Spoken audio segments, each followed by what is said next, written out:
पाकिस्तान की लैला सीमा हैदर को भारत आए लंबा वक्त हो गया है।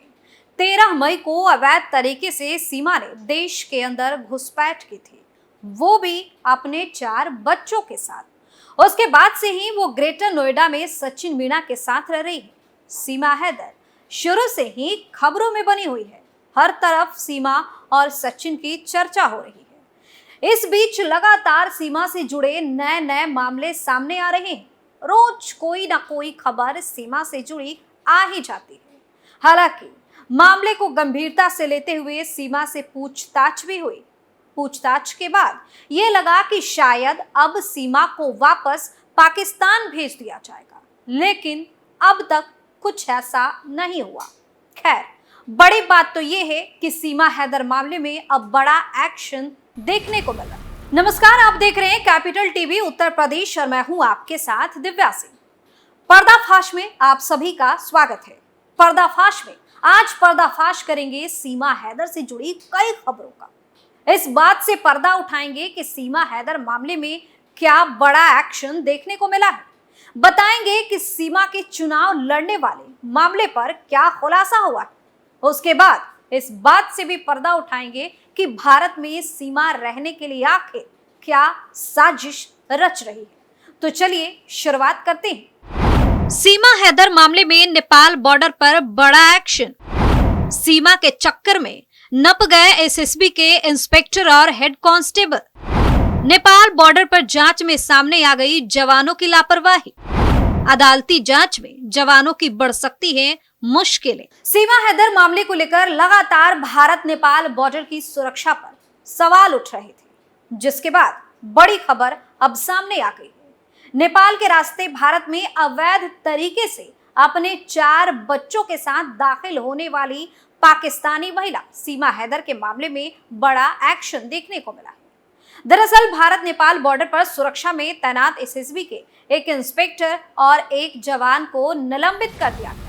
जानकारी के अनुसार दोनों पर कर्तव्य में लापरवाही दिखाने को लेकर एक्शन लिया गया है। जांच में एसएसबी ने दोनों को दोषी पाया था। बता दें कि सीमा अपने 4 बच्चों के साथ इसी रास्ते से नेपाल बॉर्डर पार करके भारत में दाखिल हुई थी और फिर ग्रेटर नोएडा पहुंची थी। वही मामले में एजेंसी की खबर के मुताबिक सशस्त्र सीमा बल यानी कि एसएसबी की 43वीं बटालियन के इंस्पेक्टर सुजीत कुमार वर्मा और हेड कांस्टेबल चंद्रकमल कलदा को निलंबित कर दिया गया है, क्योंकि 13 मई को उत्तर प्रदेश के सीमावर्ती जिले सिद्धार्थनगर में यात्री वाहन की जांच इन्हीं दोनों के तरफ से की जा रही थी, जिसमें सीमा अपने 4 बच्चों के साथ सवार थी। जिसके बाद मामले में एसएसबी इंस्पेक्टर और जवान को सीमा हैदर मामले की पूरी जांच होने तक निलंबित कर दिया गया है। इतना ही नहीं, अब उनके खिलाफ अदालती जांच प्रक्रिया भी शुरू होगी। बता दें कि एजेंसी किसी तरह की लापरवाही इस केस में बरतने को तैयार नहीं है और उस दिन यानी कि 13 मई को ड्यूटी पर मौजूद अन्य कर्मियों की भूमिका के अलावा घटना के उन सभी पहलुओं की अब जांच की जाएगी जो शुरुआती जांच के दौरान शामिल नहीं थे। बड़ी बात तो यह है कि ग्रेटर नोएडा पहुंची सीमा हैदर की गिरफ्तारी की खबरें सामने आने के बाद एसएसबी ने विभागीय जांच शुरू की थी। हालांकि एसएसबी अधिकारियों ने इस मामले में कोई टिप्पणी नहीं की थी। बता दें कि लगातार सीमा हैदर मामले में जांच जारी है। ऐसे में सवाल उठ रहा है कि बॉर्डर पार करते समय सीमा हैदर की जांच क्यों नहीं की गई, जिसके जवाब में सूत्रों का यह भी कहना है कि नेपाल से भारत में प्रवेश करने वाले प्रत्येक व्यक्ति की पहचान की जांच करना और उसकी तलाशी लेना मानवीय रूप से असंभव है, क्योंकि यह एक खुला सीमा है और दोनों देशों के नागरिक बिना वीजा के यात्रा कर सकते हैं। ऐसे में हर किसी की जांच कर पाना बेहद ही मुश्किल हो जाता है। उन्होंने कहा कि किसी तीसरे देश के नागरिकों को वैध वीजा और यात्रा दस्तावेजों के बिना इस सीमा को पार करने की अनुमति नहीं है, लेकिन भारत के पड़ोसी देशों के लोगों के मामले में समान शारीरिक विशेषताओं और व्यवहार के कारण यह पता लगाना बहुत मुश्किल हो जाता है कि कौन कहां का है। जानकारी के लिए बता दें कि सीमा सुरक्षा बल यानी कि एसएसबी के केंद्रीय गृह मंत्रालय के अधीन एक अर्धसैनिक बल है, जिसे देश के पूर्वी हिस्से पर खुले 1751 किलोमीटर लंबे भारत नेपाल अंतर्राष्ट्रीय मोर्चे की सुरक्षा का कमान सौंपा गया है।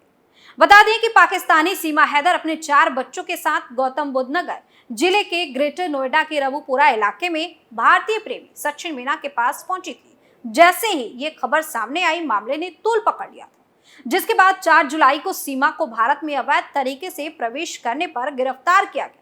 साथ ही सचिन मीना और उनके पिता अवैध अप्रवासियों हैदर और उसके बच्चों को रखने यानी कि आश्रय देने के जुर्म में भी गिरफ्तार किए गए थे। हालांकि दोनों को 7 जुलाई को एक स्थानीय अदालत ने जमानत दे दी थी और तब से दोनों रबुपुरा में मौजूद किराए के घर में रह रहे हैं। और अब सीमा हैदर का कहना है कि वह पाकिस्तान वापस नहीं जाना चाहती और सचिन के साथ ही रहना चाहती है। उसने तो सनातन धर्म भी कबूल कर लिया। अब वक्त हो चला है इस बात से पर्दा उठाने का कि सीमा हैदर के चुनाव लड़ने की चर्चा के बीच क्या खुलासा हुआ है।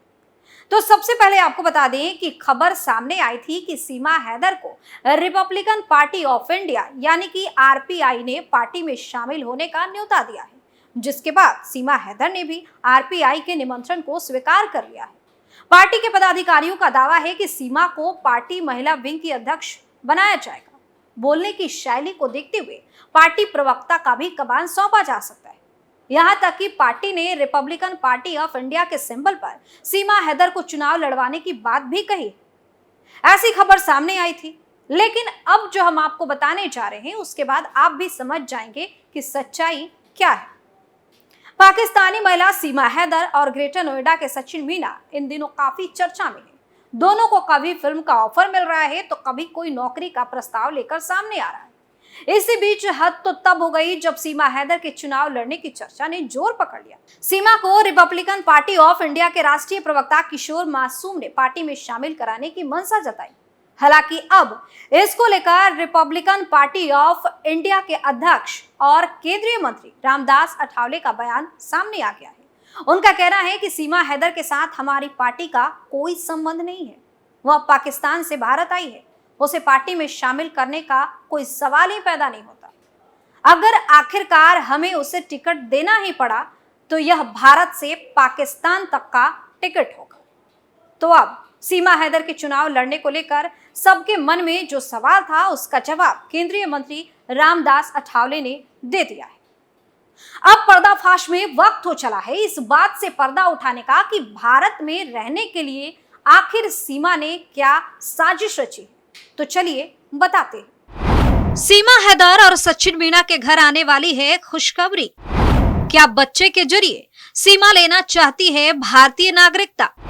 सीमा लगातार नागरिकता देने की कर रही है मांग। क्या सीमा हैदर ने इस बार रची है बड़ी साजिश? सीमा हैदर को भारत आए लंबा वक्त हो गया है। सीमा हैदर को लेकर कोई ना कोई अपडेट लगातार सामने आ रहा है। इन सब के बीच एक नई खबर ने सनसनी फैला दी। ये खबर है सीमा हैदर और सचिन मीना के घर में नई खुशखबरी की। ऐसे में कयास लगाए जा रहे हैं कि सीमा हैदर प्रेग्नेंट हो सकती है। हालांकि इस बारे में अब तक कोई ऑफिशियल जानकारी नहीं आई है। सीमा हैदर की तबीयत बार बार खराब हो रही थी और उसका रेगुलर चेकअप भी हो रहा था। हालांकि जिस गांव रबुपुरा में सचिन और सीमा रह रहे हैं वहां लोगों के बीच इस प्रेगनेंसी को लेकर चर्चाएं खूब हो रही हैं। कुछ लोगों ने तो यहां तक कह दिया है कि सीमा 5 महीने की प्रेग्नेंट है। खैर, इसके पीछे की सच्चाई क्या है ये नहीं कहा जा सकता, लेकिन अगर ऐसा हुआ तो सीमा की ये चाल भी हो सकती है।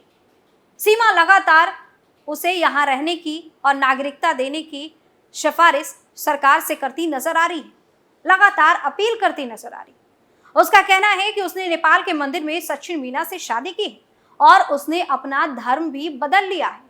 वो पूरी तरह से भारतीय हो चुकी है, इसलिए उसे भारतीय नागरिकता अब मिल जानी चाहिए। सीमा हैदर से एटीएस ने लंबी पूछताछ की। उस पूछताछ में भी कुछ निकलकर सामने नहीं आया है। ऐसे में सीमा हैदर को इस बात का फायदा भी मिल सकता है। अगर सीमा हैदर सच में प्रेग्नेंट हो जाती है और वो ये साबित कर देती हैं कि उसकी शादी सचिन मीना से हुई, तो वो इस आधार पर भारतीय नागरिकता की मांग कर सकती है। दया और सामाजिक आधार पर सीमा को भारतीय नागरिकता दी जा सकती है। हालांकि जन्म के आधार पर सचिन मीना और सीमा हैदर के बच्चे को भारतीय नागरिकता नहीं मिल सकती। साल 2004 के बाद अगर कोई एक माता पिता भारतीय हो और दूसरा घुसपैठिया, तो उनके बच्चे को यहाँ की नागरिकता जन्म के आधार पर नहीं मिलेगी। बता दें कि साल 2004 से पहले ऐसा नहीं था। जब तक अगर कोई भी माता पिता भारतीय हो और बच्चा भारत में पैदा हुआ हो तो उसे जन्म के साथ ही नागरिकता मिल जाती थी। बड़ी बात तो यह है कि सीमा हैदर के पहले से ही 4 बच्चे हैं। सीमा चाहती है उन्हें भी भारतीय नागरिकता मिले, जो कि बेहद मुश्किल है। हालांकि उसके लिए भी एक प्रावधान है। सीमा को नागरिकता मिलने के बाद वो उन 4 बच्चों के लिए एडॉप्शन डील कर सकती है। इस तरह से वो चारों बच्चे भी यहाँ पर रह सकते हैं और लंबे समय बाद अगर सरकार चाहे तो उन्हें भारतीय नागरिकता दे सकती है। लेकिन ये इतना जल्दी नहीं हो सकता। ऐसे में सवाल उठ रहा है कि क्या प्रेगनेंसी के जरिए सीमा कोई साजिश रच रही है? आपको क्या लगता है? हमें कमेंट करके जरूर बताइए। पर्दाफाश में फिलहाल के लिए इतना ही। तमाम बड़ी खबरों के लिए आप देखते रहिए कैपिटल टीवी उत्तर प्रदेश। नमस्कार।